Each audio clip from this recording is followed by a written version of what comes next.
ബ്രഹ്മഗിരി സാമ്പത്തിക തട്ടിപ്പ് കേസിൽ ബത്തേരി ഡിവൈഎസ്പി ഓഫീസിലേക്ക് UDF-ന്റെ മാർച്ച്. തട്ടിപ്പ് കേസിലെ കുറ്റക്കാർക്കെതിരെ നടപടി സ്വീകരിക്കണമെന്ന് ആവശ്യപ്പെട്ട് നടത്തിയ മാർച്ചിൽ നേരിയ സംഘർഷമുണ്ട്.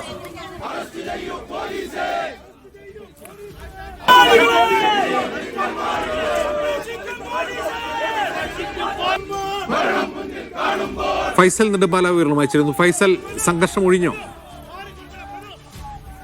നിലവിൽ സംഘർഷമൊക്കെ അവസാനിച്ചിട്ടുണ്ട്. സമാധാനപരമായിട്ടാണ് ഇപ്പോൾ കാര്യങ്ങൾ മുന്നോട്ട് പോകുന്നത്. ഈ ബ്രഹ്മഗിരി സാമ്പത്തിക തട്ടിപ്പുമായി ബന്ധപ്പെട്ടുകൊണ്ട് കഴിഞ്ഞ ഒരുപാട് നാളുകളായി UDF ഉൾപ്പെടെയുള്ള സംഘടനകൾ പ്രതിഷേധമായി രംഗത്തെത്തിയിരുന്നു. ഇതിൽ ഏറ്റവും പ്രധാനമായി എടുത്തു പറയേണ്ട ഒരു കാര്യം എന്ന് പറയുന്നത്, നിലവിൽ ഇതുവരെ ഈ നിരവധി ആളുകൾ പരാതി ഉന്നയിച്ചിട്ടും ഒരു തരത്തിലുള്ള കേസെടുക്കാൻ പോലീസ് ഇതുവരെ തയ്യാറായിട്ടില്ല എന്നുള്ളതാണ് ഏറ്റവും പ്രധാനപ്പെട്ട ആരോപണം. അതുമായി ബന്ധപ്പെട്ടുകൊണ്ടാണ് ഇന്ന് UDF DVSP ഓഫീസിലേക്ക് മാർച്ച് നടത്തിയത്. ഈ മാർച്ച് പോലീസ് സ്റ്റേഷന് മുമ്പിൽ പോലീസ് തടഞ്ഞു. പക്ഷേ പ്രവർത്തകർ പ്രകോപിതരാവുകയും ബാരിക്കേഡ് മുകളിൽ ഉൾപ്പെടെ കയറുകയും ചെയ്യുന്ന ഒരു സാഹചര്യം ഉണ്ടായി. അതിനുശേഷം പോലീസും പ്രവർത്തകരും തമ്മിൽ കുണ്ടും തള്ളുമുണ്ടായി.